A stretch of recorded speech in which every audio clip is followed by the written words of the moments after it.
5 కోట్ల ఆంధ్రుల రాజధాని అమరావతి శాశ్వత నిర్మాణాల దగ్గర ఐకాన్ టవర్ వద్ద ప్రస్తుతం మనం ఉన్నాము. S4 మీడియా గత ఏదైతే ఉందో 2 రోజుల క్రితం కురిసినటువంటి వర్షానికి ఈ ప్రాంతంలో కొంత నీరైతే చేరుకుంది. ప్రస్తుతం మనం ఉన్నటువంటి ప్రదేశం అమరావతి సచివాలయానికి సంబంధించి ఏదైతే ఉందో ఐకాన్ టవర్లుగా చెప్పినటువంటి 5 టవర్లు చెప్పారు.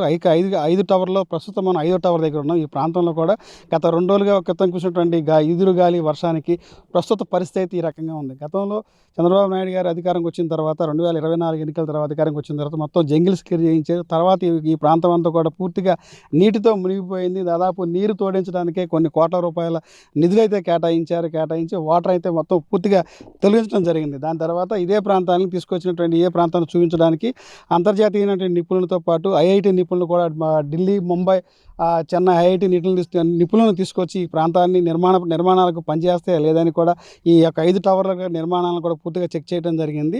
గతం ఏదైతే ఉందో 2014-19లో చేసినటువంటి ఈ యొక్క నిర్మాణాలు, శంకుస్థాపనలు ఇప్పుడు వీటి మీద నిర్మాణాలు కొనసాగిస్తే ఏ విధంగా ఉంటాయని చెప్పి ఐఐటి నిపుణులతో పరిశీలించారు. కానీ కాలక్రమేపీ వచ్చిన తర్వాత గత ఈ మే 2వ తేదీన ప్రధాని నరేంద్ర మోడీ చేతుల మీదుగా మళ్ళా రెండోసారి శంకుస్థాపన కార్యక్రమం అయితే చేశారు. పనులు ప్రారంభిస్తామన్నారు.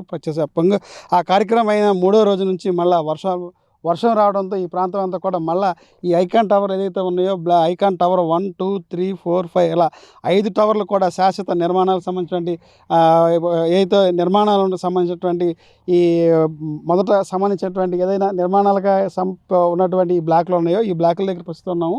కురిసినటువంటి ఈ వానకే మొత్తం ఈ యొక్క నిర్మాణాలు కూడా మళ్ళీ ఏదైతే వాటర్తో నిండిపోయిందో మరి ఇప్పుడు సేమ్ అదే పరిస్థితి నెలకొంది. రాష్ట్ర రాజధానికి సంబంధించినటువంటి పూర్తిగా ఈ 3 ఏళ్లలో నిర్మాణాలు పూర్తి చేస్తామని చెప్పినటువంటి చంద్రబాబు నాయుడు గారు ఈ రోజునటువంటి కురిసిన వర్షానికి ఇట్లా మళ్ళీ ఈ ప్రాంతం అంతా కూడా ముంపుకు గురైపోయి మునిగిపోవడం జరిగింది. మళ్ళీ ఈ వాటర్ అంతా కూడా బయటికి తొలగించాలి. ఇదంతా చేయాలి అంటే కూడా మళ్ళీ వ్యయంతో కూడుకున్న పని. మళ్ళీ దీన్ని టెండర్లు పిలవాలా, వాటర్ మళ్ళీ మొత్తం పూర్తిగా బయటికి లాగిన తరువాత ఆరిన తరువాత మళ్ళీ నిర్మాణ పనులు అయితే చేపట్టాలి.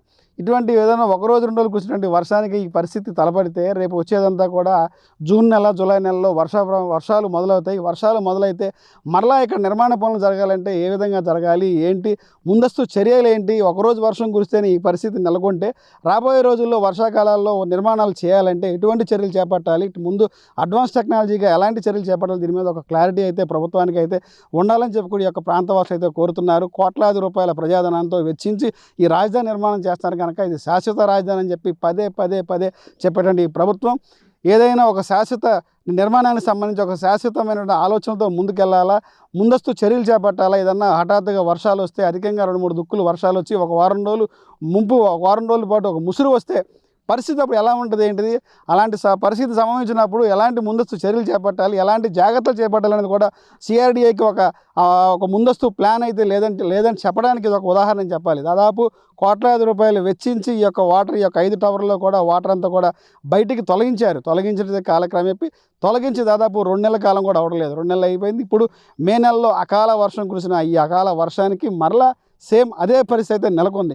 మరలా ఈ వాటర్ తొలగించి నిర్మాణం పూర్తి చేయాలి అంటే దాదాపు 3 నెలల కాలం అయితే పడుతుంది. ఈ యొక్క వాటర్ అంతా తొలగించడానికి ఈ వాటర్ అంతా తీసేసి మరలా ఈ నిర్మాణాలు ఈ యొక్క ప్రాంతం అంతా కూడా వాటర్ ఆరిపోయిన తర్వాత మళ్ళీ నిర్మాణ పనులు చేపట్టాలంటే ఇవన్నీ చేయాలంటే కూడా సిఆర్డీఏకి ఒక పటిష్టమైనటువంటి ముందస్తు ప్లాన్ ఆఫ్ యాక్షన్ అయితే ఉండాలి. దీనికి సంబంధించి వర్షం పడినప్పుడు సోషల్ మీడియాలో కొంతమంది ఏదైతే రాజధాని మునిగిపోయింది అలా ఇలా అంటే వారి మీద కేసులు అయితే పెడుతున్నారు. వాస్తవంగా పరిస్థితి ఏంటనేది ప్రజలకు తెలియజేయాలనే ఉద్దేశంతోనే S4 మీడియా ప్రస్తుతం ఉన్నటువంటి ఈ ప్రదేశానికి ఏదైతే ఉందో ఈ ఐకాన్ టవర్స్ ఉన్నటువంటి నిర్మాణాల ప్రదేశానికి వచ్చి వాస్తవ రూపంలో చూపించడానికి ఈ యొక్క S4 మీడియా రావడం జరిగింది. ఎవరికి ఏ పార్టీకి కొమ్ము కాసే మీడియా అయితే S4 మీడియా అయితే కాదు, వాస్తవాలు తెలియజేయడానికి మేము ఇక్కడ రావడం జరిగింది. ప్రస్తుతం మనం చూసుకోవచ్చు గతంలో ఈ వాటర్ ఏదైతే తొలగించారో పైపులు మనం చూసుకోవచ్చు.